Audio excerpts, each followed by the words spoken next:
I had never had those pillars of sort of moral guidance growing up.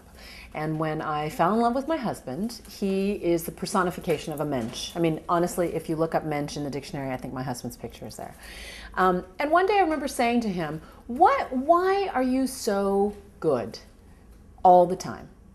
And because I'm a situational ethicist, if it's not going to hurt anybody and I'm not going to get caught and I won't get punished, then, I'll just cut corners. And my husband would never do that. And he would say, because it's wrong. It's the wrong thing to do. And I'd say, but nobody saw, nobody would get it.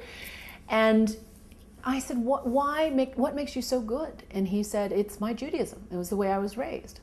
And I wanted to get me some of that, some of that sort of inner guidance. And that to me is what being Jewish is having an awareness of what is the right thing to do, not just the expedient thing to do, politically, financially, whatever. We have to make the case for why being Jewish is the best way to be a human being. That is, the Jewish framework has the best tools to deal with life. It adds the most value to how we can live in this world. And if we can make that case, if we can express why being Jewish is value-adding, then we can not only move our generation forward and the Jewish people forward, we can also serve as a light onto humanity in helping humanity as a whole get the most out of the technologies which are now available to us today.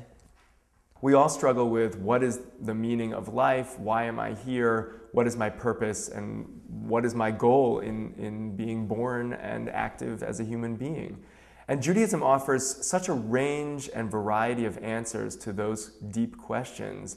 They're not pat answers, and I think part of the search for those answers as seen through the tradition is incredibly inspiring on its own. I think that's really what draws people in when they realize that Judaism doesn't offer a simple credo that you could summarize very easily, but it offers a nuanced and complex approach to life.